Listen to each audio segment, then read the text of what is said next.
Microphones up. We're ready to go with the final table. Right, we're far enough away they're not going to be able to hear us. Say hello, James Finlayson. Howdy. Give me a second there. Oh, Andy just opened up a can of Coke there. So, James, where are you from? London. London. And how long have you been playing X-Wing? About 2.5 years now. Wow, one of the veterans. One of the veterans. We saw you on Friday in the final for the regional. Yep. And since then you've been playing plenty of Crack Swarms and Jump Master lists, correct? That's correct. So we're going to pick you up for the final commentary. Yeah. What we've done here is we've given, I'm assuming those are the close family and friends on sitting to the end of the table. And then we've got the rest of the hall have sat down in front of the projector screen we've got to be able to follow the game with a 30-second delay. Yeah. So, if you're in the chat, be aware you're watching the feed at the same time as everyone else in the hall, pretty much. Yeah. So, are you aware? Have you found yourself facing up against Andy or Chris this weekend? I haven't played Chris. No. I played Andy before with him playing the exact list, and I've played that exact list this weekend. Right. Okay. Let me just bring that down there. There we are. That's us, guys. That's why we're so gorgeous. You more than me. Let's just take a look at the ranking, not the ranking screen, the bracket. So we've seen Andy go through from top 8, beating Brian Clark with the Scum, beating Kenneth Chamber, which was a Palp Aces list, correct? Yeah. Do you know how close that final was? I understood it was drawn 31-31. It was 31-31 on initiative. He gave anti-pursuit lasers to the shuttle. Yeah. And which made it the 31 points. So he lost Hound Runner and a Academy Pilot, 31 points, 31 points. Wow. And so it decided initiative was decided. And the Imperial player, the Palp Aces player, gave initiative so he can move after Hound Runner. Wow. And that basically a dice roll. Sold the game. Wow. Excellent. And Craig has gone from facing up against another Imperialist with Darren Granger, and then from the top 4 onwards we followed him through with Chris Hudson, and sorry, it's Chris Hudson that's in the final, not Craig. Yeah. Craig's just gone. Chris played against Charlie to Horst, which was the guy we've had on commenting in the semi-final there of Chris's game against Craig Reed. Excellent knowledge of the Jump Masters, Charlie, and very knowledgeable about game statistics. Basically saying at this point, I wouldn't even attack. There were several points in the round where he was just saying it's not worth attacking. It's not worth spending a torpedo. You're not going to do any damage. It's not even worth using your primary weapon. You can do it if you want, but not worth wasting time. Excellent level of knowledge on the part of Charlie. So here we go through. You've come along because you said you could. All right, I'll be honest. I was going for somebody else. Yeah, I'm the second. But that person's not going to be free to be able to take care of it. So to be able to take that option, and you said you faced these lists all weekend. Yeah. So you're going to be a knowledgeable companion for me on this one. Yeah. So Chris is just coming back from the toilet on his way up now. You can just see him moving into the picture on the right, just walking up past the tables.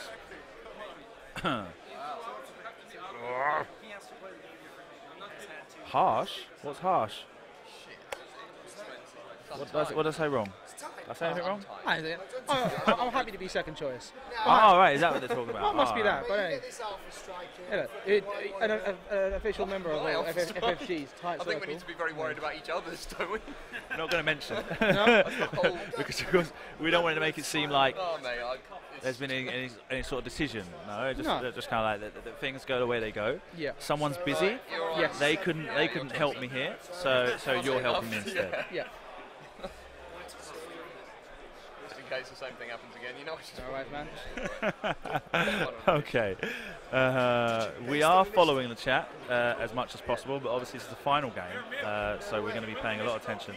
291 spectators on the stream, not counting the 30 more people in the hall watching the stream, and I can see several phones in hand, so maybe they're joining us in the chat. Want to watch it twice? Go for it. Yeah, if the official ones are wrong, then no. And they've looks like Chris has got the initiative this time around, his 97-point bid, and takes that initiative. Oh, below the belt, James. Let me just double check I got my points right. So 12 points, 12 points, 12 points, 15, 15, 15, 19, not 100. Yeah. So do you have any idea about how much Andy's spent playing this list? How much time he's been playing this list? I believe Andy's been playing every form of Swarm since X-Men started. I mean, the moment he's got into it, I mean, they've been his ships. I mean, he's deviated a little bit. I know that he's thrown a bit of Corrin and YT1300, but all the competitive tournaments this year has only been flying this exact Swarm. We've got the Spanish national champion who won the regional in Madrid is playing. This is that same list. Yep. If you saw the video, it came down to a devastating blow from an academy pilot. What's funny is that, I don't know, maybe it's got something to do with people that play these type of swarms, is that Mario and Andrew, when obviously I'm in Spain, I've got a good relationship with Mario as a national champion. I've streamed a couple of his games now. Yeah. And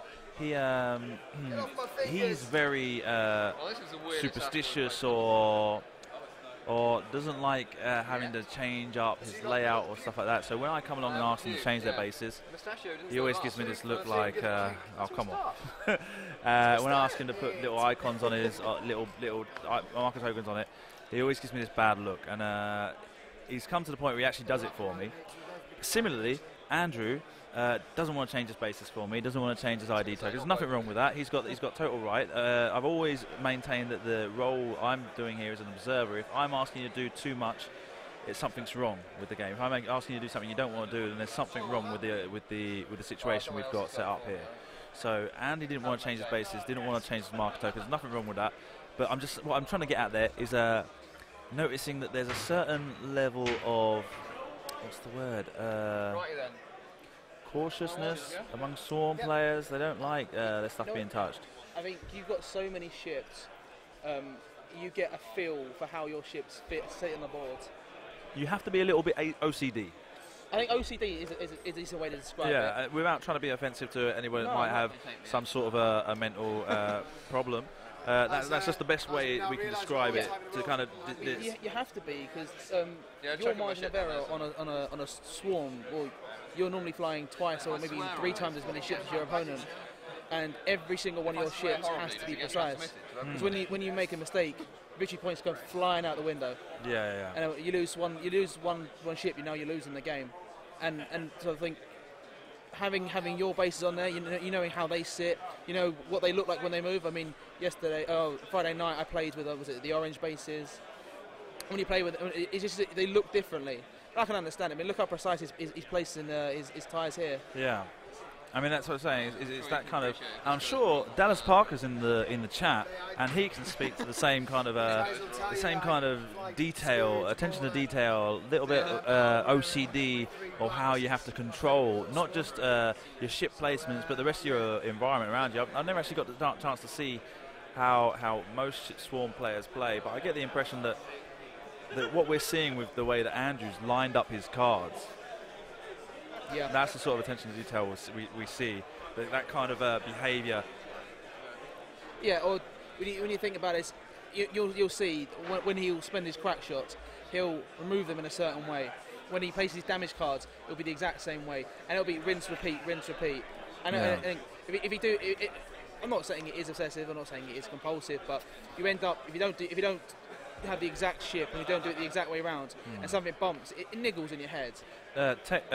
Dallas Parker's saying in the chat that it comes down to millimeters difference. Exactly. What I'm getting at more is if you just check that out just there, you can't quite see it very well, but Andrew just kind of lined up one of his crack shot cards, make sure it's perfectly straight.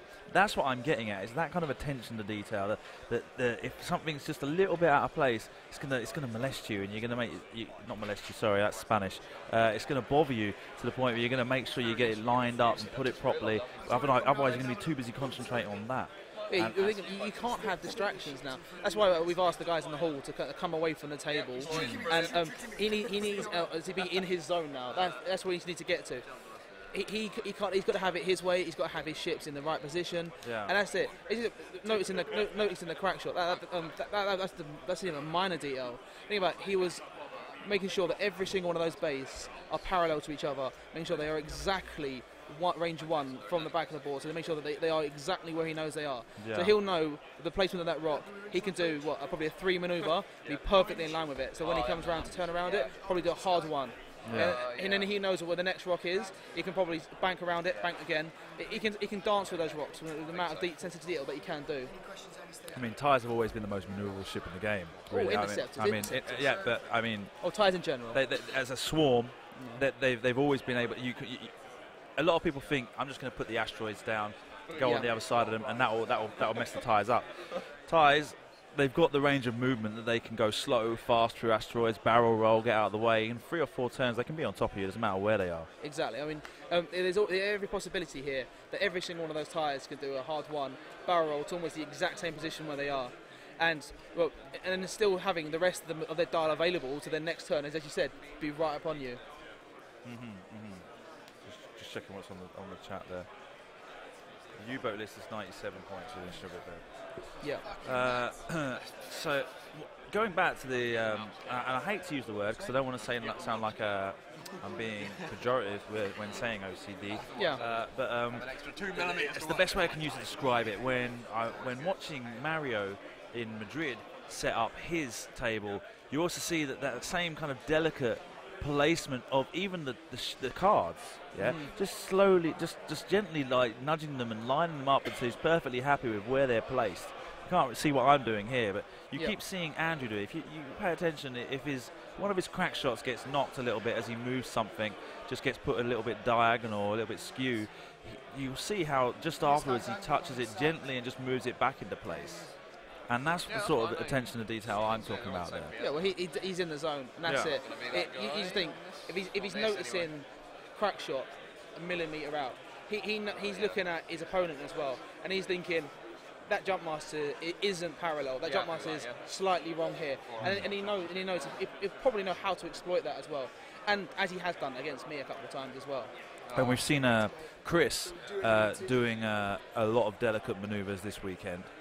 So Chris also has an excellent level of attention and detail, especially distance. He's been able to measure range, and you'll see when Chris is doing his manoeuvres, you'll see how he steps, puts himself. You'll see how he puts his hands on the table first, and you'll notice the table flex. I'll explain that in a minute. And then he'll put his head right over a ship and try and visualize where those maneuvers are going to place that ship base, to try and keep it in his head visualized. That is a lot better, thank you. Well, look at that. I spent all week complaining about how dark it was in here, and then Andrew comes along and he wants light to be able to place the ships. Well, that goes straight back to your point. I mean, how precise he's being. Right. The difference being is that with Chris is that you can notice that Chris is obviously not the same kind of care, attention to detail with the ship cards. Yeah. The upgrade cards are placed more or less in a row, but not placed perfectly in line the same way that Andrew's gone to make sure. It's got the lengths that Andrew's gone to make sure that things are set up how he likes them. So ready to go. No time limit on this game. Can I think now, James? Is that all right? Yeah. I like the idea that Chris is showing a bit of nonchalance here. It's like, these are my cards. You know what they can do. They do a lot of damage. Yeah. No, but I'm not sure you're understanding what I'm trying to say. Sorry. What I'm trying to say is that the Swarm player, Andrew in this case, is the sort of person that it's that OCD element. It's just he has to have it like that. If not, and that's how you get to attain that level of control with a Swarm. You have to be completely obsessed over every single millimetre of what's going on all around you.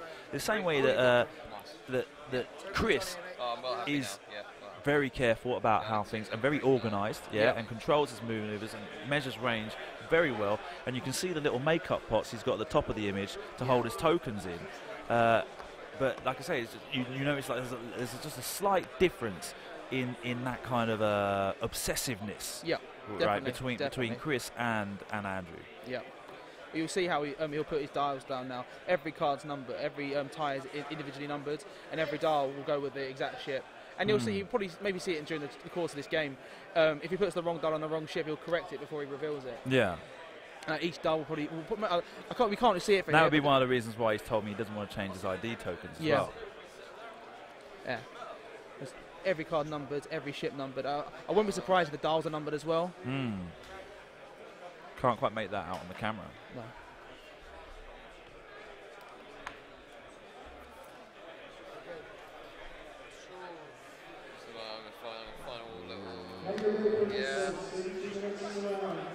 Right, it looks like the hangar bay is going to be stopping just now.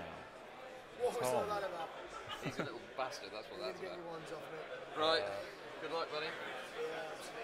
So hopefully we're going to be getting a lot less background noise in the room as soon as the hangar bay runs up. You're right, if we designed this last time, ain't it? I did not see that coming. One at a time. Just the full speed forward manoeuvres from the academy. Turn or three and not said about an action. I should now go. Okay, yeah, we'll know. Okay, one going 5 forwards. See, the problem is that if Chris has read that and gone full speed ahead, oh, sorry, that's the wrong. that could be one very dead tie. We were speaking earlier about the rule of 11 and what sort of things need to be counted when you're looking at this kind of engagement and how much Chris has to think about the sort of speed he needs to move at to be able to ensure that he's making the most out of those torpedoes. Yep. And you've already said that this is going to be obviously won by the crack swarm. I wouldn't say obviously. Oh, but a pretty I think it is in the crack swarm's favour, and that is 100% in the crack swarm's favour. It comes down to the U-boats always want to joust. It's the easiest for them. That means they're always going to get in arc and at least get 1 or 2 of their torps off. If they get both, I think if he gets all of his torps off, that will be the deciding factor. Yeah. And that's what those 3 academy pilots are for. They are bumping, denying actions. When I play, the academies have to die first. It's like you see the glamour of going for Howl Runner or getting rid of a black squadron before they fire the crack shot. Essentially trying to take value out of the opponent's list. But if he's denying those actions, essentially you've got a 2 dice primary ship, and it comes down to it. Essentially, you are academy pilot against what a 35-point academy pilot. Right. Yeah. For the viewers at home, Chris has. I'm not quite sure what the decision is here. Chris has painted his jump masters. The one that's moving right now has got orange markings on it. That is the jump master at the bottom of the screen of the list, which only comes with 1 plasma torpedo. Doesn't have extra munitions. This one moving now is the one with the red markings on it. That's the one that's carrying 4 LOM as a crew upgrade. And then the final one is the green-based one with green markings, is the Boba Fett jump master with the proton torpedoes. Just so you can keep an eye on how things are going. Is there any way? Doesn't look like it. See, I think that opening engage by Andrew, the gambit of going full speed ahead has almost paid off. I think from the looks of it, obviously we're not over the table. I think 1 may be in range. Yeah. And if it isn't, it's not going to be a good. It may not be a long game. I think the bumps are going to come in thick and fast if that one isn't in range. So yeah. Well, I mean, Andrew's obviously got some options as far as his ties are concerned for blocking. Yes. Would send maybe.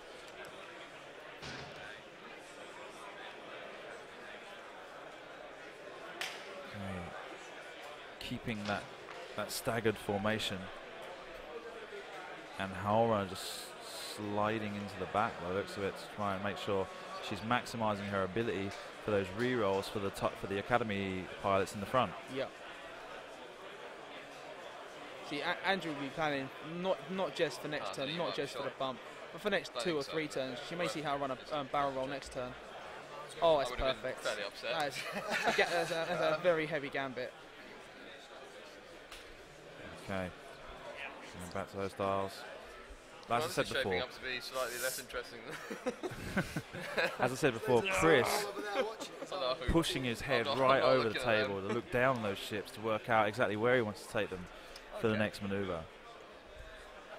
I think it is a very, very big turn. I think we're looking at the jump master's dial. I mean, Andrew forcing him to come into put them on their weak side. Obviously, they're not going to be able to do the infamous white slew. We'd say that, yeah. The thing is that I've seen at least, I think every time I've seen Chris play, he's played from that corner. Really? And he's got no problem down there. Yeah? No, I've seen him play 3 times this weekend. I think one time I saw him deploy on the other side of the table, on the right-hand side of the table for himself. But the rest of the time, he's deployed down in that bottom left corner. That's what happened in round 1 today, where he faced the 4 Hawk list with Mark Stretch. Was basically Mark Stretch with the Spice Runners having to deploy first, deployed on the bottom right of his deployment zone, and when the 3 jump masters come along after the Spice Runners, they deployed right in front of him without any problem. The only difficulty was that they placed the asteroids in a line, creating a channel on the extreme board edge, and only 2 of those jump masters could fit down that space. But Chris had it lined up, controlled it, managed to slip the Boba Fett jump master right in between 2 asteroids without any problem. So that goes straight back to what you said about control. Then, is it? Like I say, the difference is Andrew is. I think methodical. Methodical, that's the word. Thank you very much. Methodical in the way he's playing, the control he has over his pieces. Whereas Chris's strength, I've seen this weekend, is his judgment of range and distance. And as you can see here, you can see how he's getting his head right over that table. And we could even probably, just by looking at his eye movements, we could even probably get a little bit of a hint about which direction he's thinking about going. I think more than anything, he's imagining where the tires are going to go, where they're going to finish. It's about where his ships are going to go. Yeah, you can see him looking at that front tyre right now. He's desperate. He's desperate to make sure his ship's got actions, and that's what it is. Where's that 6 forward when you need it? Where's that 6 forward when you need it? Yeah. Which is an attack wing, actually. Let's not go there. Oh no! I can't believe you Sorry, went there. Sorry, swearing. You went there. Said the cursing word. Right. So, Chris still to decide the Boba Fett dial. And Andrew working on his black squadrons and Hal Runner still. Boba Fett decided. Andrew just got the black squadron left. I'd like to thank our sponsors Coca-Cola for this final tournament.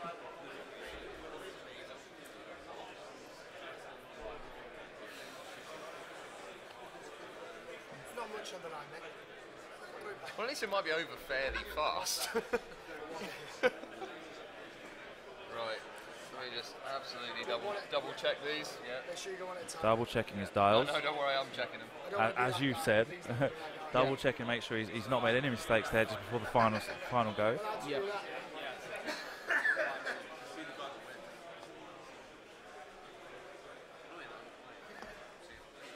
All right. We should have said anything first time, but you did it the second time as well. Okay. Jack is fine. Here we It's go. not the way the game needs to be No, played. I don't think so either. 3 goes 5. 5 straight, look at that.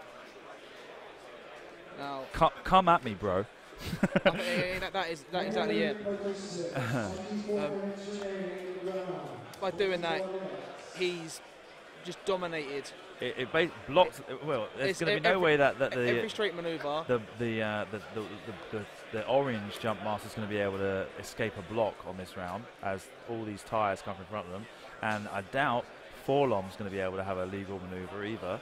So a couple of bumps coming up there, taking those focus tokens away, ensuring those torpedoes are not going to be fired. Yeah. Too quick first round. Yeah. There we go. Those are the new templates they've received for getting through to top 8.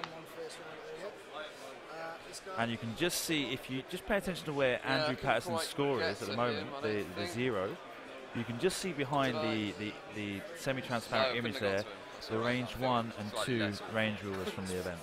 Maybe I should have gone 5 to first round. Didn't bump with the Forlom. Yeah? See, if he'd gone for like 3 bank and then barrel rolling, He could have bumped all of them, but I think that's through design. As you can see, the all three of the academies, which are the big threat, have all evaded. Is the actual question we need to ask. I believe those are regional evade dice tokens. Those are from last year. The dark, the solid green ones, the dark green ones. Yeah. I'm afraid you're probably right there. I should have gone 5. And those are focus tokens from Store Championship last year. Yep. And how shows you how long he's been playing and how long he's been successful. Rerolls, dies, flaming and screaming. And Howl Runner slotting the movement guides in between those two black squadrons practically. So even getting an applaud from Chris there, how close it was. But how well he's doing. That's why I was quite so anal about that.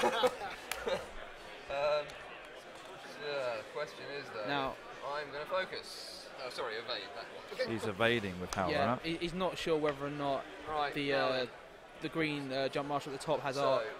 And so rather than barrel rolling out of arc and denying your action, I think he's taking the risk. Yeah. Also, he's the one with the most. I think we're ganging up on tokenless. Yeah. How runner this is.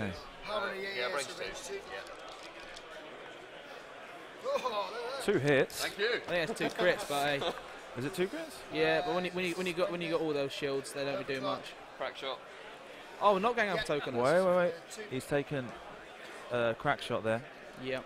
Some more dice, I think, required. Range for Spent his focus token, and then overclocked to keep the focus token. And then James used Howl Runner's crack shot, so that means I want to do something. Crack shots again with Black Squadron number 1. This guy also range 1. Straight through to the hole.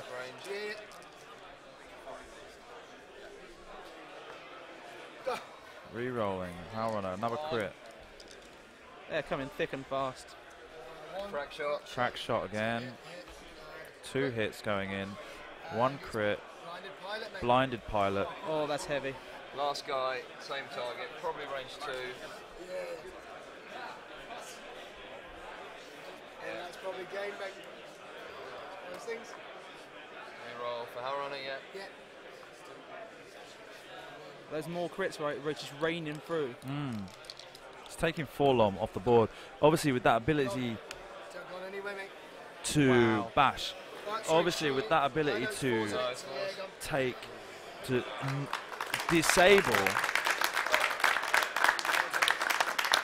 disable those focus tokens, evade tokens.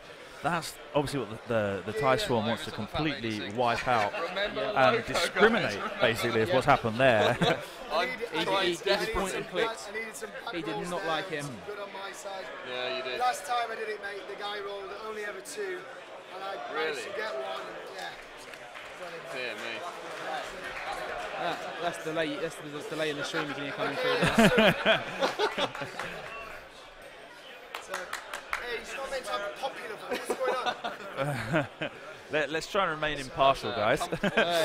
Well, so you hadn't have guessed Andrew is part of the 186. There's a large following here on his side. 32 of them. And obviously, the Jump Masters are no one's favourite at the moment. Oh, they're my favourite. They've got a special place in my heart. Yeah, I mean, you like to play them. I do. But people don't especially like to see them going so far as they have done. Yeah, well, I mean, they've dominated the regional on Friday, and I mean they were everywhere today. So, so Proton, so before then. Ding, and Crack shot, 1 second, mate. Sorry. In case I want to. 3 hits and a crit raining through there. Oh yeah, because he's spent. What the fuck? Oh God, I've still got my bloody academies, haven't I? Yeah. Why did I even take that invade? Yeah, no, I'm not overclocking. No. Not overclocking. Yep. Oh, 3 blanks. Howl Runner out here. wow.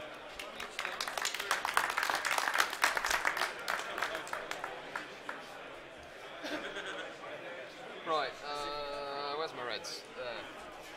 So this one on him. I still get to shoot, mate, with him. Oh, sorry, my apologies. Yeah. The small matter of.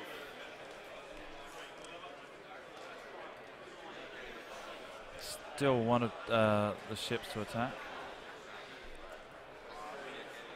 Yeah, John's trying to decide who he's going to pick on, but that many modifications, and he needs some lucky rolls here.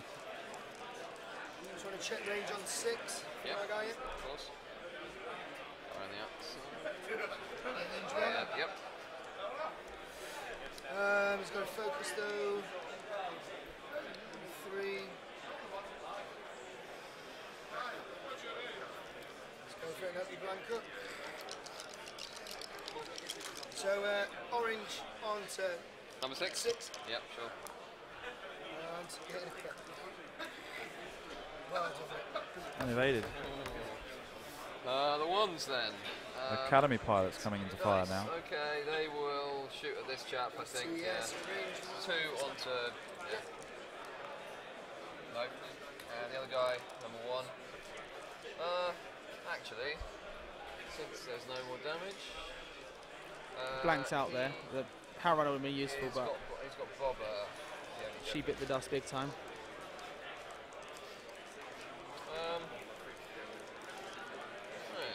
No, I'll shoot him. feel like you're kicking a puppy. No, not yet. Yeah, he feels like he's kicking a puppy. Now you evade. Managed to survive those Academy pilots with the Bump Master. Not the Bump Master, of course. We were calling it that in the last round because he spent his torpedoes in the first engagement, so it's pretty much was only useful for bumping after that. Yeah, it's a fair trade. And it's designed for when the other plays other contracted scout lists, just so that you can. So greens are this way. Yeah, of course. Spend that. And then I mean, obviously, he's saving a lot of points there by not taking extra munitions. That's what gives him the big initiative bid. And then once that torpedo's gone, I mean, basically, I don't think how many. If the contracted scouts, if the jump masters are firing all 6 torpedoes, then something's gone wrong. Yeah. Yeah, they don't need all 6. So. Best to have at least one option that's just the suicide one. It is, I mean, but on the same thing, when you have got, like I run to full 6, and my saving grace is my opponent. It's if I can, in theory, outfly them or get to the point where I can fire all 6, that is where my advantage comes through.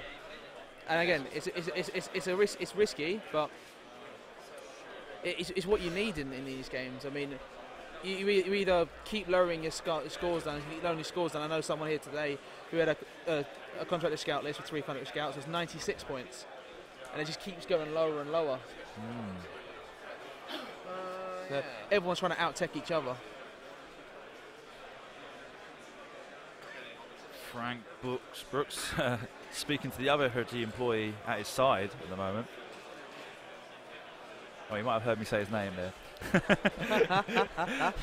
Well, he just suddenly shot me daggers across the other side of the room. Hey, taking notes on what they're seeing today. Yeah.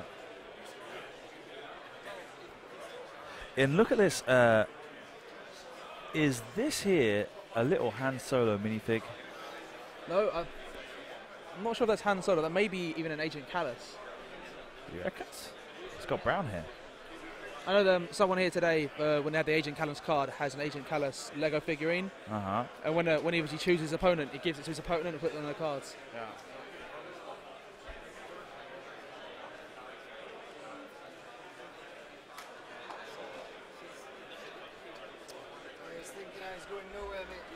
I think that is quite likely. Yeah.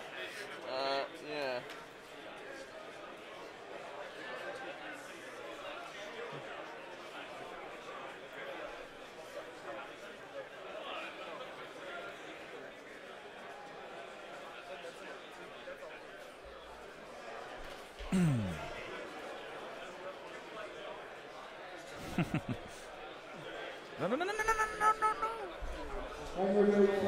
Power Runner, it's a Lego. My own make. Okay. She's dead. Please don't interrupt the game. No, she's alive in spirit. She's wounded in, I don't know. Right, yeah. So there's a little minifig just to the side of the table that Andrew's saying is a custom minifig that he's made of Howl Runner. Oh wow! Good job, I checked that. That's dedication to the cause, right there. That's how you know he's a I hardcore. I just see a brown hair, dark clothes, and holding a gun. I figured it's probably Han Solo. I saw the Imperial uniform, and I instantly thought, Yeah. I know there is an official Agent Callus, but I said, getting it custom done, wow. Wow. Well, I think custom done is basically you get a TIE pilot minifig, Yeah, and you put a girl's head on from another Lego set. I try to pick up the effort, right? Okay. The crit that got applied to Howrunner in the last round is the major explosion. So he probably should have rolled a dice to see if he was going to take another face-up card. Just to get one more of those cards out of his damage deck. See, you found that. I mean, you're meant to apply every single damage, even if you're going over the top and keep. Because you've got to think about how many direct hits are in your damage deck. Exactly. That is always my point. Yeah. I mean, or even if you draw out the damage card that you don't want. Oh wait a minute, hang on. Minor explosion. Sorry, I thought he was playing on the new damage deck. He's playing on the old damage deck. So that would roll attack dice, and you suffer 1 damage. So it wouldn't have been a face-up one, but it's still the same effect. 1 card would have come out of his damage deck, and like I say, the statistics are that most likely if you're going to be taking a card out of your damage deck, it's going to be a direct hit. Yep. And if you're playing a TIE Swarm, you want to have every single opportunity to remove those cards from your damage deck. And the old damage deck does suit TIE fighters a lot better than the newer one. Yeah. Two's just bumped. Yeah, so Think about discarding a secondary weapon. Doesn't do anything for a TIE fighter. Yeah, of course. And also dodging major explosion. I mean, piling on crits onto very indeed fragile ships. Yeah. Could end your day. And that's the point, is that the TIE Fighter is a fragile ship, so as the intention was with the new damage deck to make it that it hurt you no matter what happened, having a fragile ship just means that it's not the sort of thing you want to be taking if you've got the option. And maybe that's one of the reasons why they went back on it, the decision to rule out the old damage deck, is that it would have basically caused the TIE Fighters to suffer enormously under the crippling effects of their own damage deck. I think we're ganging up again.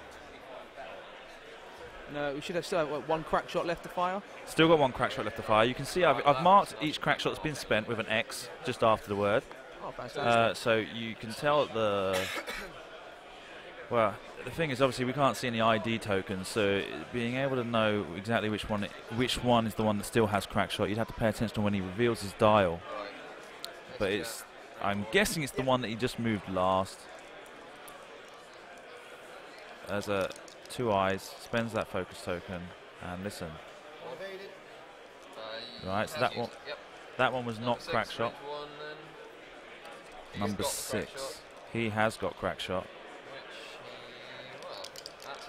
2 hits, I think. Takes 2 damage. Down to 1. This guy's range 2, I believe. I've used this longer. 2 hits. Oh, I think there's 2 eyes there. Oh yeah, of course.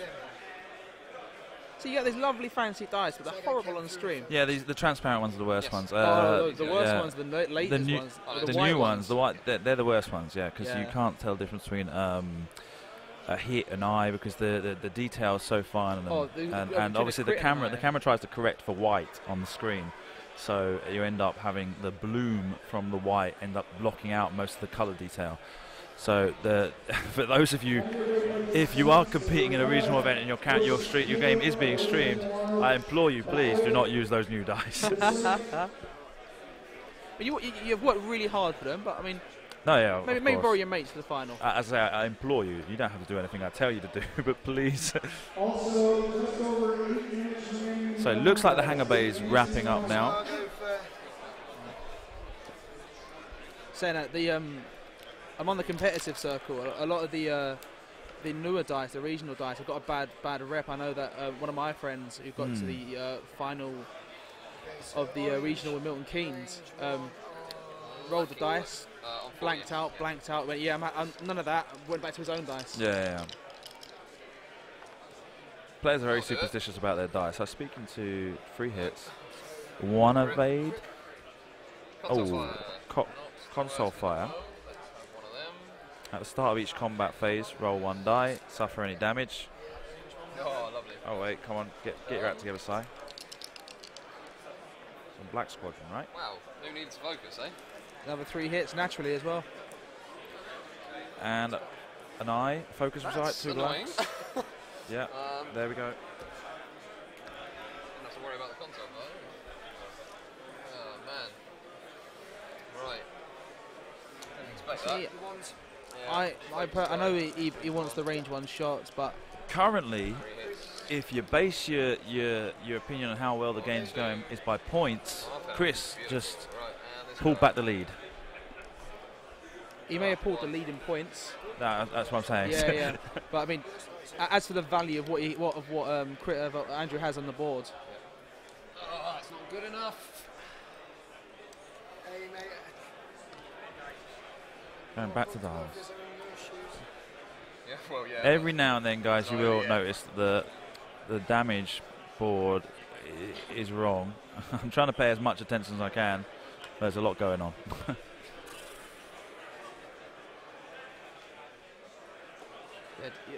most of the players have had a long day, but your day's been equally as long. If not long, you have to get here in the morning to set up. Yeah. Oh, Jesus. And we're going on to 8 p.m. now. But looks like we're going to finish this up before 8:15, I'd say. They've just got to put 4 more damage on that standard U-boat, and then those tires are free to take up as much of the space of the table. See what I was talking about there, the way he was placing those cards? Yes. Yeah, the little definitely. touches to just line them up. Yep. So 2 ties down, 5 left. I think if you're looking at it, he's weighing up whether or not a hard 2 is going to get him out of that situation. Just looking at it Due here. to the back's tired as well. Yeah. I think it'll be very difficult for that U-boat to escape. There's this MT Poe goes, who is the U-boat player and where is he from? Oh, that's right. Sorry, guys. When I say it's 7:45, it's 7:45 in Spain because my laptop's not updated. So it's actually 7:45. And the guy who's asking what time, where's the U-boat player? Who is he, and where's he from? Come on, guys. When the other screen's on, it actually says at the top of the screen his name and where he's from. 4 this time. So pay attention. Nothing I can do about it.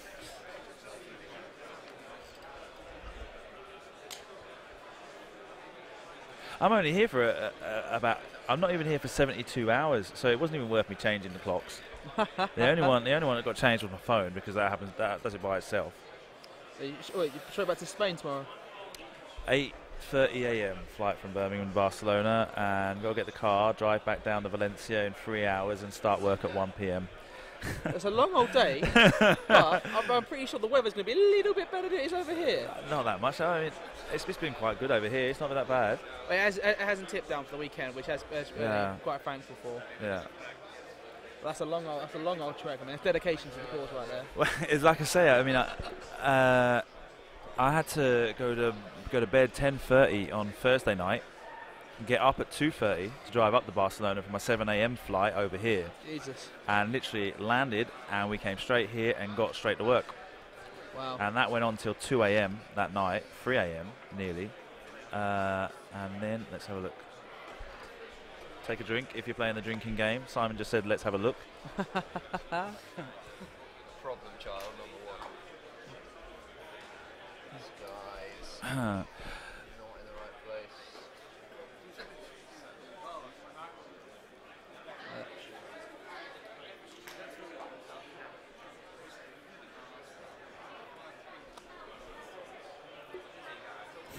Who is your father and what does he do? Who's your daddy and what does he do? No, it's not gonna work.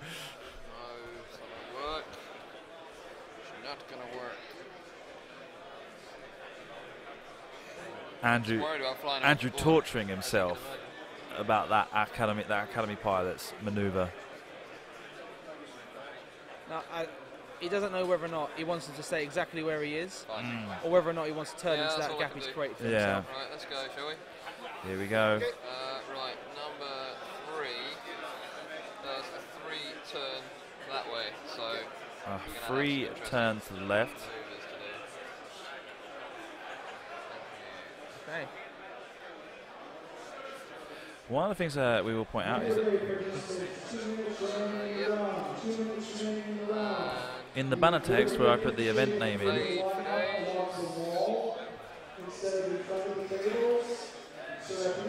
Ah, this is going to be a right nightmare, I'm sorry. One goes one, and I don't know if we get now. wow, Anywhere at a hard one. So I'm not really trying to work out if it's even possible to move it with the He other sh- TIE he- fighter you in know, the way. He shouldn't move at all. So if he is With the other two TIE fighters butting up against him, yeah. and the jump master at the end. It's not going to go in there, so. So, as you follow him round, Yeah, um, he just end up clipping his back rear right corner of the base on that tie that's just to the right yeah, of the, but the ship. they were touching previously, so yeah. So it's got nowhere to pretty much go. impossible for that TIE fighter to move with that Yeah. maneuver. Well, you can fit, And- obviously you can fit a base in there, but you're not going to be able to turn into it, not at all. No, yeah, of course not. Because it's just going to bring the back corner out.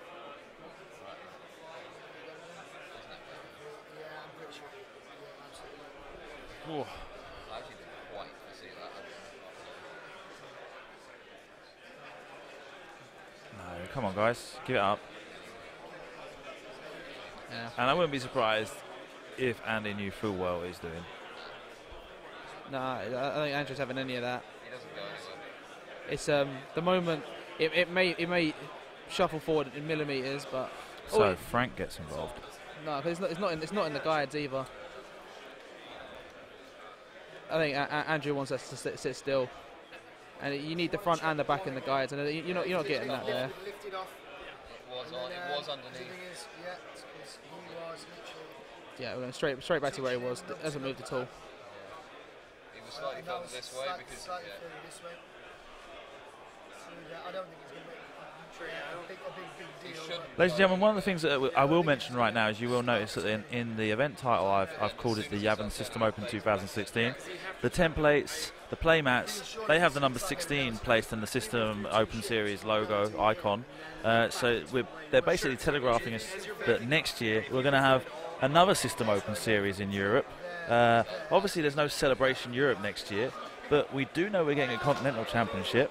Yeah. Maybe winning the System Open Series will be giving you a first round bye in that Continental Championship. Is that right? No, I'm not saying that's what it could happens. I'm be. saying that next year that could be one of the things that one of the decisions that they take as being a reason to repeat these events. Well, when you look at it, it's the largest ever event for FFG ever. Nothing's been anywhere near this size. It beat last year's Worlds. It beats every Nationals it's been going. One of the first things we did on yesterday morning was to announce it's a world record. Mm-hmm. I can see that the judge agonising about where it's Even go. Frank can't be 100% sure, but I think they've decided now. I think it's that, just with sheer mathematics. I mean, it's just the moment it moves forward, it turns, and then because of that, bump. Yeah. It's more that thing of you being able to turn back around. Look, Yeah, I appreciate that. as you know, both agonising over Right. millimetres, and that's Yeah. what it's about, man. Yeah, as we've already mentioned. So we need to And I watch think him again. Andrew had that worked out from the beginning. So it was more torture for Andrew watching everyone trying to work out if they were actually gonna be able to move him, Yeah, and worrying about whether or not his plan might have come apart. yeah. And that's the reason why he activated that Academy pilot first. He wants that Academy pilot there. And of course. He could have moved the third Academy pilot there beforehand. Wouldn't have, and then the Academy pilot that hasn't moved would have moved up just a little bit. But because he's got the option of choosing his activation, he's taken full advantage of being able to leave that guy just where he is. Which has given him the opportunity now for the next turn to be able to pull a hard one to the right and Yep. pursue that jump master with that one tie. Yeah, see, as I said to begin with, Andrew had this plan right from the get-go. It was get in, block, take one out, and he did exactly that. He Now knew. he's playing for the next 3 or 4 turns about how he's, Yeah. as you just said, hard running again, getting everyone backing up, And then just for the sheer fact that your carcass is sitting there in the way. All right. 6, 3.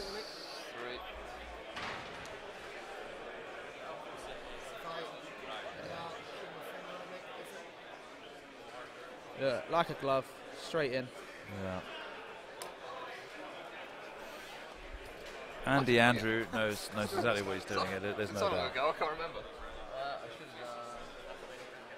have. And obviously, that's one of the reasons why he didn't want to use my bases, was because he's obviously got some sort of non-slip thing inserted under his bases. Because you can see when he puts his fingers on top of the ties, there's a little bit of rock. Yes, he's obviously got some sort of foam underneath the base to make sure that when he places his bases, there's no question of a little bit of movement there. I'd hate to have to be watching one of Andy's games when someone accidentally knocks one of those ties, just puts him just a little bit off kilt. Especially in endgame when he's not got a whole bunch of other ties to line him up against. Exactly, yeah. I mean, when you get to this level of like high level play, every millimetre counts. 2 evades, takes 1 damage. And then range 2 from grip.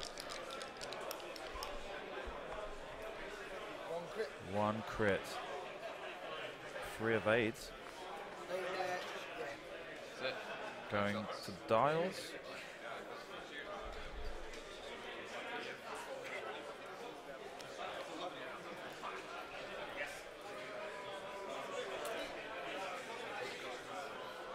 Where's he going? All right. Yeah. Where the hell do you go? Where am I going? See, the beauty of where he set his jumps up, the one nearest to us, I think it's the bump master now, can quite happily fly out, get out of the way, and then just protecting the turn back towards his own board edge. Yeah. It's just something I think a lot of jump masters players use. That when you get in a match up like this, when you're going to be blocking yourself, when you're going to be bumping other ships, you can use yourself to guarantee that area you're going to move it into, that is now yours. I mean, and look at this. You've got the green jump master with Boba Fett lined up towards the board edge, towards the camera. Yeah. So he's obviously got those green maneuvers to the left that are probably his best option to stop any of those ties pursuing the damaged the orange U-boat. Yeah. I wouldn't be But surprised. that's why the Academy's still facing towards the camera with not having moved, is that he can pull off that one turn forward to the left. There we go. He To called it try and perfectly. block that. Yeah. So he evade. See, the real danger now is that depending on what speed he's gone in. Yeah, I mean, I think he's probably had to go for a hard one turn to the left on the jump master, the green jump master. Yeah. I think a one bank, depending on. And we're looking here at that you've got these other academies now. They can pull rounds, and this one that's closest to the 2 jump masters, facing away from the camera, can pull a hard one and then barrel roll maybe just to be able to force a little bit more of a block on the Boba Fett. The options there. I'd be surprised if Andrew did that. More than likely, he'll take an evade off it. Yeah. There you are. Oh, Yep, sent that one flying. Yeah. And he picks it up straight away. Hey. Straight away, Just look, knocked it's, again, almost straight back into It's parallel like, to the board edge. It's like we were saying, attention to detail. Yeah. We saw the way you got hit. It's definitely something underneath it, because a normal TIE fighter would have gone flying. Like I say, pay attention when Andy touches his ties to pick them up. You'll notice that they do rock just a little bit back and forward. So there must be some sort of EVA foam or rubber that is placed into the bases, just to try and minimise any movement error. Look at that. I think he's valuing the range 3 shot over the modification to the dice, knowing that is a crack shot coming his way. Okay, turning away. I think he doesn't want a range 1 shot. He wants to keep his actions. That's the surprise for me, is I thought he was going to try and stop the ties from pursuing the orange jump master. Well, I mean, you know, just from watching this, the ties are going to come to you. There's no again, if you're going to go into them, you're risking losing your actions. I think while you have, I think the focus is just always just so much more lethal. And the currently on 48 points with the jump master, the orange jump master at half points. And Chris on 34 for the Black Squadron and Howl Runner. He's not the damage guy though, is he? So yeah, he's your shield. And they still need 3. Oh yeah, though, no, I'll keep it.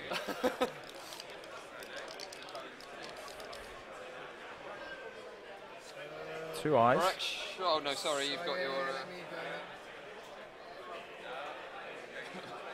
Regardless, basically. This is the TIE firing right now is the last of the Black Squadrons to have a crack shot.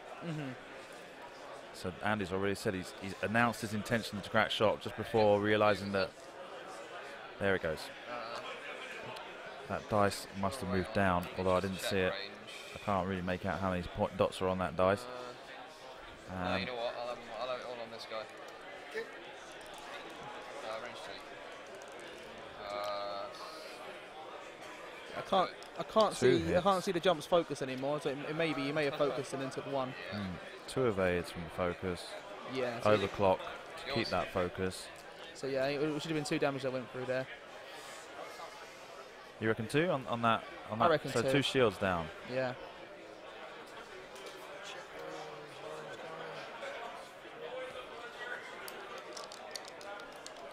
So orange on 5. 2 hits. No, just 1, I think he said. And evaded. I think TIE Fighter players pride themselves in being able to roll a fistful of green dice. Yeah. I think as a Jump Master player, I'm most happy when I see them turn out all blank.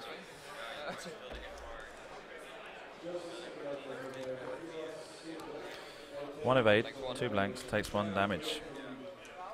Come on, guys. Move that mouse. Academy pilot.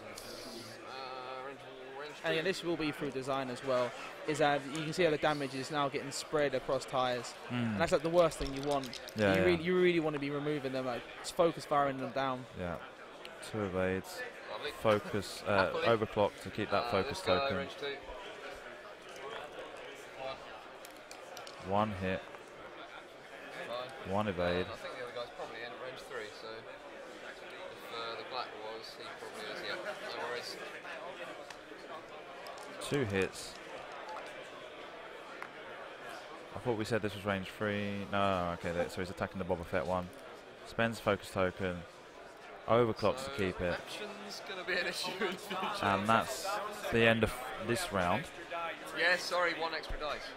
They've done it again, the extra die. That's what I thought. They said they were attacking the range 3. Yeah. See, this popped up. This popped up in the last round as well when they made stuff about how many evade dice they're meant to be rolling. Yeah. It's just, no, fine, same thing. No change there. No difference. I'm surprised they allowed them to do that. I think I thought official ruling was if you make the mistake, you make the mistake. But the tournament judge is there, and he's corrected that mistake. He has corrected that mistake. There are only 2. The rules say that you can't get involved in the game if you're not a participant in it, and obviously the tournament judge is a participant in that respect. Yes, there to correct any errors. And obviously we've got the advantage of the final game that he is 100% paying attention to what's going on. Apart from when he looks at his phone. Yeah. Well, he's probably getting updates from people watching on the Twitch saying they've forgotten the extra green dice. Yeah. Or if there are some fast fingers viewers out there, wow. He's getting updates from FFG Game Center saying you forgot the green dice. I think you've got this, mate, but we'll let it go the distance and see ya. No, there's 3 stress on the jump. I was surprised if he fires another munition this game.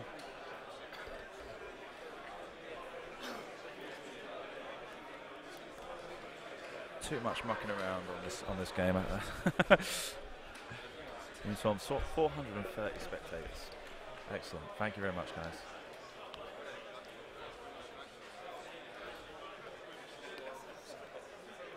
You know, the best part about this game is that neither of us have to play X-Wing anymore after it's over.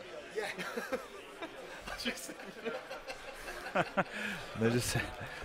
The best part about this game is that after this game, there's no more X-Wing to play. No We can more go X-Wing. home. Go back to our normal lives. After 3 days straight. 3 heavy days. And I don't know how Andy did in the regional event. Let me have a look at this here. Just double check there's no Andy Pattison on this. 4 health, 2 shooters. No Andy there. Didn't qualify for the top in the regional event. So it's definitely in it, so he would have played at least 6 games on that day. 6 games on Friday, 6 games yesterday, 6 games today. 18 games over the course of 72 hours. Ladies and gentlemen, if you've got one that beats that record, please let us know. Yeah, definitely. Lacking any kind of inspiration there. Go on, let's do it. Also, how many games did you work that as? 3 times 6. 18. I did 18 as well, yeah. Yeah. You got through to the final on the regional, so obviously you had a. Oh, they're moving. I've not changed the camera. Sorry, guys. So you had 10 games on that first day. Yep. But then you must have got wiped out before top today, or did you not make today? I did. Well, I made today, so I had 1 game. And You had 9 rounds of Swiss and a 10-19 you've done. Yeah. Yeah. There you go. Well, then somebody that beats it, guys. Sitting right here. But I mean, let's face it. Swiss games aren't going to be as taxing on you as these top games, are they? No, not at all. Especially when no one really thinks about it, but when you're on a stream, when you've got a camera, and when you know that everyone is watching at home, and you guys are scrutinising in the chat, you know that both of these guys will probably will go back, watch the VOD of this, or watch the YouTube clip of this, and now agonise what happened here, what happened there, what I could have done different. I know that, especially Craig after that last game. Craig's going to be watching that video several times. Oh, him and his boys will definitely do that. Well. Cool. That's all hit the rock. Focus. Yeah. This guy. Shuffle forward 1. Takes one of his stress away. I think this could be the last chance saloon here. I like that. The OK Corral. It's me. There goes Hat Runner. What's all that about? Okay. I think Chris might have just knocked it over. I'd have pushed her over if I one shot her early in the game. Sorry, just occurred to me. No. The minifig there at the side of the table. Chris destroys the Harrow ship, picks up the minifig, throws it across the room. Doma! Take that, Harrow Runner. Right, so. Do you reckon we're going to see a torpedo? Is that not the bump master? It's got its plasmas. It's still got its plasma. Oh, yeah, it has still got its plasma. So yeah. Well, if it can survive, I mean, it's got 4 hull, and you've still got three blacks, so 2 blacks going back at him. What? It's going to be 4 dice. Yeah. 4 hits, all to take it out. Yeah, I mean, it would definitely do the damage. One of those blacks, one of those ties does not have a focus token. Yeah. Unless it's hidden right behind the TIE fighter panels. Yeah. Has that scout's got overclocked, right? Yeah. All of them have got overclock. Yeah, 2 hits. So. 2 blanks. Which one were we firing at? Where's it done? Oh, right, okay. Perfect dice. See how... Right, now, watch how Chris has got his finger on that back tie. When he takes it off, watch how it moves. Watch it. See? Yeah. So like I say, he's got some rubber or some sort of foam underneath that base to stop them from skating across the tabletop. Right, is it last torpedo? Survives without having to spend that focus, doesn't have to stress himself. Plasma torpedo on Your choice. Plasma torpedoes. It's going to go down to the ones. Crack shot's gone. Those 2 black squadrons still fire before you. Plasma torpedo on 5. Number 5, the black squadron. Spend it. Overclock. Yeah, of course. Overclocks. Keeping that focus. Should be 3 hits. Or looks like there's a focus, guidance chips, and 4. Yeah, I know. focus token spent, and he overclocks that to maintain it. Yeah. 4 hits. Macho Stressio. Here we go. At least 1 damage. Oh God, I need many. Not enough. Not enough. 1, 2, 3 damage. Need it all. Yeah, all of. Like,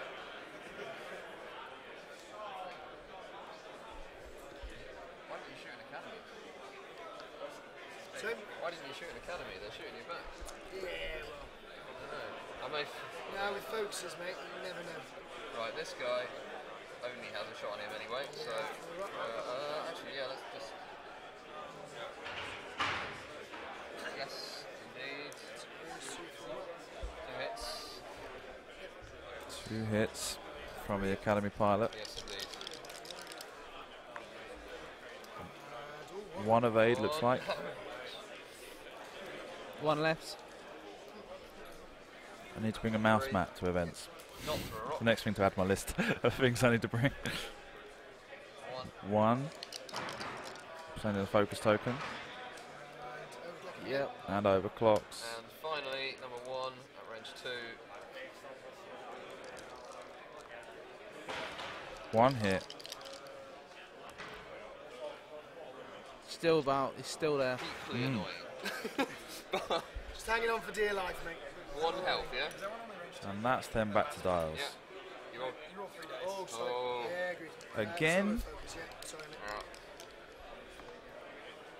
Comfortably okay. Oh, he rolled too many dice there. Right. Oh, well, that's both ways, right? In that instance, you would have to. You would have to re-roll it. Yeah. Okay, now they've gone Well. back to dials. There's not many places to go.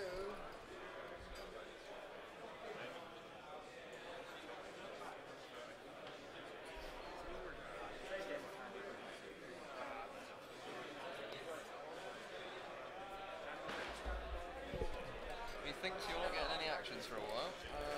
We still have 3 academies and 1 Black Squadron pilot. I think 1 academy's taken 1 damage. Hmm. So what's that? It's You actually killed 8 one hull bloody across guns all of and his. blocks No, over it's that not 8 way, hull. so- It's 10 hull across all of his ships. Oh, I'm getting it wrong again. 11. There we go. 6 and 8. Used to be good at And maths. then 6 and 8 and so 11 plus 3 there, so 14. Yeah? So we've got the academies by themselves. There's 8 points there because they've only got 1 damage Yep, card. and 3 on And top of that. the 9 for the. So in total, there's 18 of the ships. No, Yeah. that one's dead.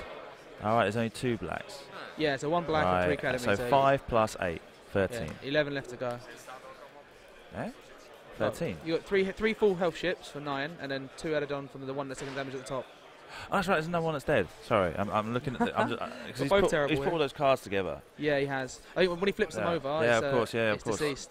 Sorry, mate, I'm talking out loud. So 8, and then the 3 for the Black Squadron. Yeah. 11.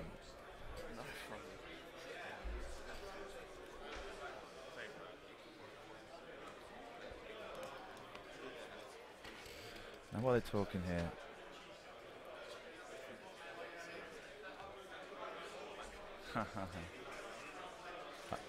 I'm not sure if they're saying Alex Davies watching the game, thinking the guy at the back in the Fantasy Flight shirt is Alex Davey. That's not Alex Davey, that's Frank. Or if they might be saying that because he's in the Twitch stream. I wouldn't be surprised if he was watching this on the stream. I mean, it is the biggest Fantasy Flight event ever. It's your job. Well, there should be some form of attention to detail there. Plástico.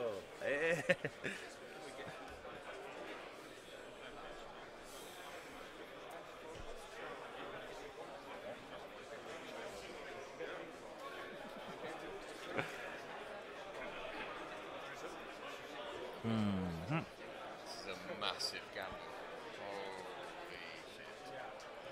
Holy shit. So just double checking those dials.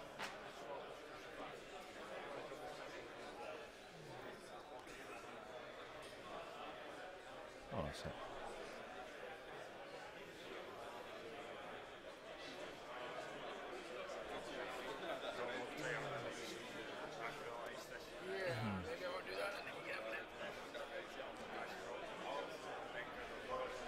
I think Andrew definitely wants to trap him in this corner. Yeah. Running I water. think this is where he wants the game to end. Actually have to go. So we've isn't got the two foremost ships are the Academy pilots, and then in the back row, the one closest to the Right. camera, is the Black Squadron. This is a big, big gamble. I don't care if he makes And once again, just to point out something that we've been suffering from all weekend, I'll say it now because it's the final game, we've got the most number of viewers, is that the image quality on this camera is actually very poor because we've got quite low lighting conditions. As we saw when Andy was deploying, that Chris actually gave him a torch to be able to see how he was lining up his bases. It's not that bad for eyesight, but the camera's struggling a lot, so we've got a lot of noise on the image. And the image quality of this stream is actually lower, much lower than what we're actually used to on this channel. If you want to have a quick look at how good we can do when we've got daylight conditions, take a look at the final from the Madrid Regional from 2 weeks ago. And that will give you a pretty good idea of how well the image quality will be. Has anything ever been more intense? Go on, mate. You just need to know how to finish Regarding the prize, let's just point out that when you look into the screen, Andy Pattison says underneath his name that he comes from London. So the prize of an all-expenses paid trip to the XL Centre on London is about £2.50 trip on the tube. Well, see, what I jokingly said, what you should make Fantasy Flight do, book him a flight from London Stansted, the London City Airport, and then they can Uber him from that. I mean, I said the Uber from his house probably wouldn't cost that much either. We had an interview. Because if he hits it, he dies. Yeah, agreed, mate. And he's out. Good, mate, that's good, mate. Asteroid takes down the contracted scout. It was the risk. Get it across and good if it didn't. And Andy stepping He up. just goes on the box. The blocking game. And you can see him being a lot more rushed now. You see, he's pressing now. He knows he's got the advantage. He's pressing it home, and it looks like one of them might be a crit, maybe two even. One at least, or I'm taking a crit. Yeah, he's definitely got one crit there, and and that crit is going to be. Starting the round after you see this. This is the damaged cockpit. He's now pilot skill 0. No, wait. Does mean I shoot last. Yeah, that's strange. I think. That isn't actually the worst crit he could have pulled out of there. So No. 3 on 1. Indeed. Just to make sure that everyone's aware of that, we're just going to update that list He information. rolled 3 eyes there, It's not your day. completely blanked out. 3 eyes, no damage. That round, it's always going to go. Oh, man. I'd call it, mate, for the entertainment value. It's not cool there. No retreat, baby, no surrender. Never all my life left. And again, that jump is trapped in the corner. If he wants his action, he's going to go straight towards the board edge. If he doesn't, he's going to be coming round.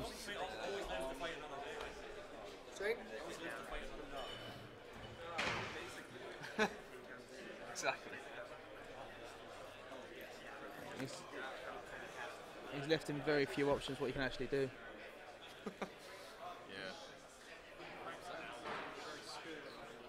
Yes. Ladies and gentlemen, just let me point out, you're seeing a handful of people there in the background. There are actually another 30, 40 people on the other side of the hall watching on a projector that I asked to make sure that the table wasn't too crowded for the players. So, I mean, this is a large event, and don't let the fact that the image in the background fool you that there are less people watching this game than you think there are. There are another 40 people in the middle of the hall watching the same stream you are projected onto a projector screen. Yeah, have a look. I can take one.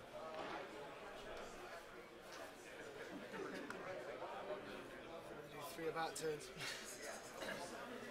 I think you can see a couple of Andrew's compatriots sneaking over nice and slowly. I think Look at the 186. They know when the camera's switched on, and you can see how they're all running up like Tom and everything like that. They want to be there when that final they're like die sharks. roll They can shows smell up. blood. They can smell And blood. they want to do the Mexican wave at the back. They can smell blood.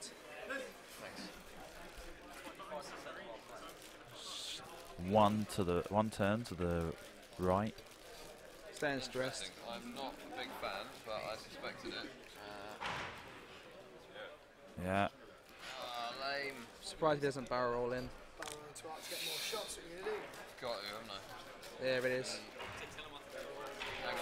I've done it now before I... Once he's down and committed. May have bumped himself by accident, but a bit overzealous. But when you're in the final, I mean, well, it's his first mistake if it is one. You did declare and put the template down. Yeah. So, no, I'm just checking. Oh, but yeah, you could look at the other dial. I can look at the dial, yeah. You still have to do that. Yeah, no, of course, I'm going to. I'm just wondering where to go to. Sure. Yeah, that's fine. Well, I think as far forward as possible is probably the answer.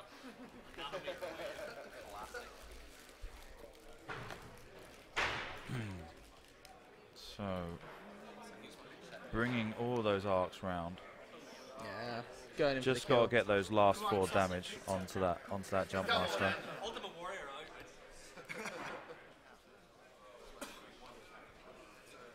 I think the nub is fucked. How's my points total right? Bloody nub. He's got 20. Oh, because it's 97 points. This Yep. list. Yeah, right. Okay. Right, and this guy, I really don't know why, but I'm on strength for rock. Oh, look at that. Absence of other things as options. Could have killed him. MOV counts now, yeah? How much is your MOV in this round? On top of that asteroid bumps. Right, so I got 3 shots in which to take 4 damage off. Oh, I don't think he rolled for the rock there, but I don't think he's going to make that much difference to the end result. No. I didn't see any roll for the rock. Yeah, well, 3 hits. he's got marksmanship. 3 hits. And Blanked 2 out. blanks. 1 whole point left on the Boba Fett My scout. greens are a bit rubbish. Even though they're in my hands, mate. Everyone talking about how powerful the jump master list is. Look how easy it is to take it down. Yeah? I love that. Nothing. It takes Oh nothing. my god, no. And a don't complete do this. blank roll with 2 eyes, 1 blank. 2 hits. Yeah, this could. Chris has got to get both evade results to survive. Yeah, don't do that. Building the It's suspense. just dropped it. So. And this place is going to go nuts at the moment if these both blank out. Yeah, there you go.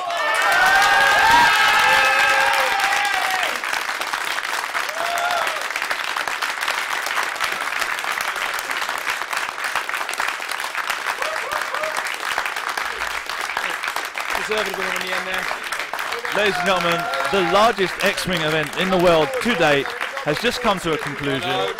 Andrew Pattison, the champion of the Yavin System Open, all expensive paid trip round the corner to go to the Excel Centre and attend the celebration. I'm going to try and get some interviews with them, starting with Chris. Chris, the first thing I'd like to say is congratulations. Okay, coming as far as you have this weekend has been an Ironman feat. Yeah.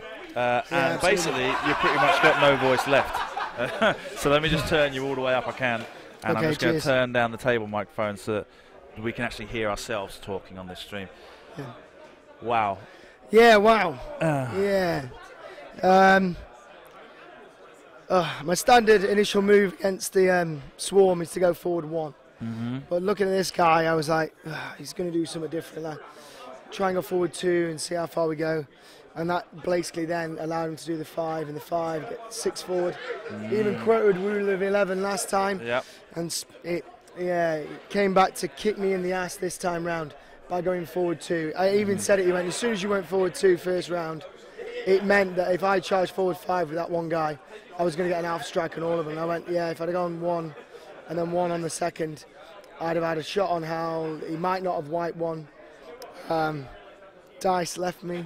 Yeah. Lots of blanks out there. Yeah. But it's the game. You can't, I love the game to bits. I can't get frustrated by it's because it's a dice game. It's probability. You've gotten to the final in the largest Yeah, X-Wing yeah. event in the history of the game. Number one seed going into the knockouts. And so there's absolutely nothing to get frustrated about. No, not at all. I mean, it's a bit of pill to swallow to get so close to the prize and not be able to take it. But at the same time, like I said just now, it's an Ironman accomplishment what you've done. We've already spoken about how Andy yourself played in the regional on Friday. Yeah. So you're talking about 18 rounds. Yeah.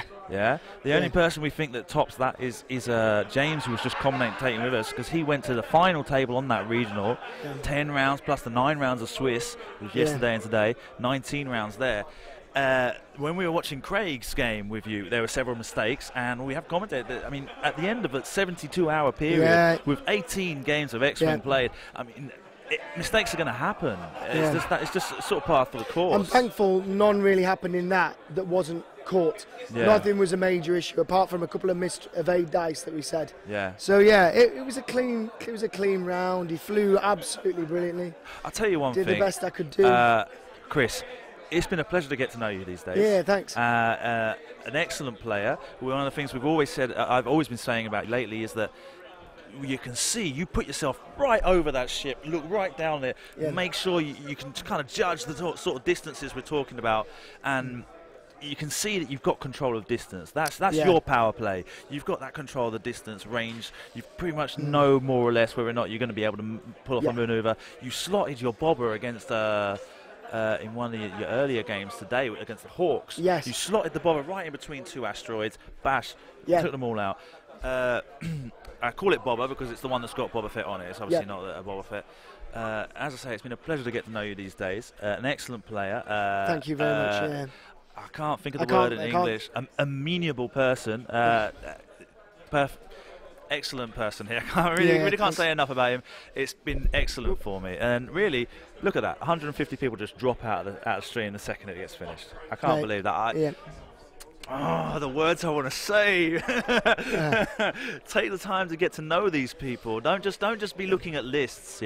These are players. Actually, one of the things I've just been speaking about, you all know I come from Spain. I'm most likely doing the Tatooine Open next weekend. I've come to a decision that the top's going to be in English. Just because there's some guys from here going. I want to make sure that we're giving coverage to those people. Okay, I'm going to have to get you to go off now so I can get Andy before they start getting everything else going on. Thank you for your time, man. Like I say, no, thank you again. Thank you. Cheers. Where's Andy? Same thing as I said to Chris there. Congratulations. Thank you. Thanks very much. Thank you. Wow. What would be the first things to come to your mind to say right now? I never want to play X-Wing again. Did you compete in the regional? I competed in the regional, but I used Dash Koran because I didn't think I could do this for 3 days straight. So 6 rounds on Friday, 6 rounds Saturday, 6 rounds Sunday. Yes. 18 rounds in 72 hours, ladies and gentlemen. An Ironman accomplishment, as I said with Chris. Athletes would probably be another way to describe it. And on very little sleep. Last night and the night before, I was seeing the 2-bank in my dreams. Honestly, I was actually dreaming about this stuff. One of the things that I've mentioned here is that watching the players, one of the things that I do is when I do the stream is I've got the choice of changing the camera to be able to see the two players in between during the planning phase. If there's any sort of dodgy movement, not dodgy movement, that's not the word I'm looking for, but any kind of key movement that you need to see what the players are doing. There were a few in that game as well. For example, when you were trying to move that, when they were trying to move that academy, and we knew that you knew it wasn't going to move. That's why you activated that one first. Precisely. And it was just that you were being tortured by the fact that they were trying to get it to move. And I wasn't going to have it, but you know, it didn't. And so that's one of the things I'm saying is I like to be able to see the players, I like to be able to meet the players, get to know the names, talk to them, because you get to know a lot of the people watching them play, and one of the things that I've learned about you, only seeing you in this one game, you're very meticulous. Oh yeah. Well, when flying 7 ships in a really precise formation, you've absolutely got to be. 100% you've got to be. And it mattered a few times in that game when I didn't quite bump when I was doing my turns, and actually they were in formation right until the end. You know, you've got to do it like that. And we noticed things like the little attention to detail and the meticulousness in your style of play.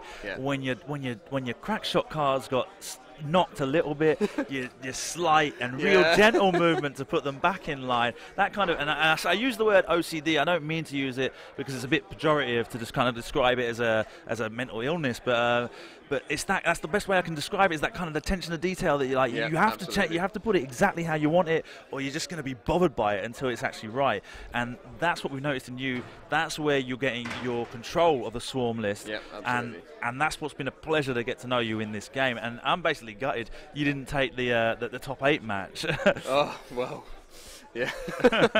Because, ladies and gentlemen, I picked, not for any reason, I just picked table number 3, I think it was, going into top 8, and that was your table, and I can't remember what the other guy's name was. We'll have a quick look at this. We swapped, I think. This one. Neither of us wanted to do it. Yeah, Brian Clark. That's right. And you two didn't want to appear, and so I respected that decision, let you decline, and found myself another pairing. So I'm basically gutted I didn't get the chance to get to know you before the final. You've got to save the best till last, right? Of course. That's the other point we're going through here. You'll forgive me that slight. We're just going to do a quick road through the top 8. Brian Clark, sure what was he playing? Again, he was flying a triple U-boats list. Mm-hmm. It was 3 identical ones, but one had bobber, so it was plasma torps. And how did that one? You just wiped them all out? How many ties did you lose? It was quite a similar game to that. He jousted me and regretted it. Yeah. But he survived a little bit longer. He ran away for a little bit. And actually, we timed out with one of his left. Because it was a timed game, so I had 4 ties left, and I just evaded till the end. Uh-huh. I mean, it's not a fun way to play the game, but at this point... But it's when you're getting down to the late game. If you evade when there's no torps left, there's nothing they can really do to you, so... Yeah. So that was that. Wicked. And then Kenneth...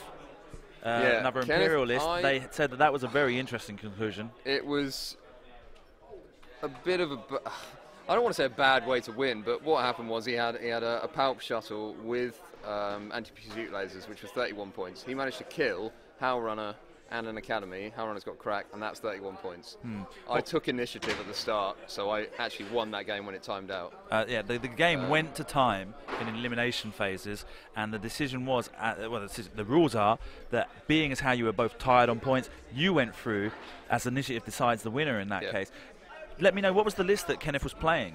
He was flying a horrible thing for me. About the worst thing I could see, it was that shuttle, as I mentioned. He was flying the Inquisitor with PTL, proton rockets, usually just deletes the tie. And he was flying an interesting Vader with Duke, which was horrible, and stealth device. So at the time when the game ended, it was 5 ties against Darth Vader and the Inquisitor. Yeah, both of them were damaged, but not severely. Yeah. And I knew the time was running down, and I just had to survive. And it actually was the last roll of the game. He took 1 crit on 1 damaged tie, turned it over. If it had been double damage, I'd have lost. It wasn't. So that was it. Amazing. Like we said, an incredible feat. You've told us you come from London, England. Yeah. So the all expenses paid trip to London, England, the Excel Centre on the other in the Docklands, will go down well for you. Well, yeah, I don't think that's in Zone 4, so they can give me a few quid for the the travel card for the weekend travel card to attend the celebration. Yeah, I mean. Yeah, you're London. Well, I know. The bean counters are going, it went out well for us. Because obviously we've got in France, Spain, the Spanish player won. There was a lot of won. internationals here. Yeah. So it could have been that I had to pay for a flight from Germany I'll over take here. the money if you like. I don't know to do with me. No, of course. Anyway, we'll leave it there. Go off to your mates. We saw them all running across to make sure they were on camera. I'd just like to say, actually, I'm part of the 186 Squadron. We're a London club, and we've mentioned this several times over the course of the weekend. We're so blessed to have such great fly casual attitude players. I could not have done this without their support. And a high level of play. And another thing I've noticed is you guys coaching each other over the weekend. Lots of times I've seen James explaining what you did wrong, what someone did wrong in a certain game, what could have done better. And so we're going to end it with you there because they're all packing up. I've got to get my stuff packed up. My sister's waiting for me to go to dinner. Thank you very much, Andy. It's been a pleasure to meet you. Appreciate it. And we'll see if for some happenstance in the future we coincide in some other event and you can tell me you don't want to go on the cameras again. No, I'll happily do it in the future. No Thanks a lot. Thank you. Take that. Thank you.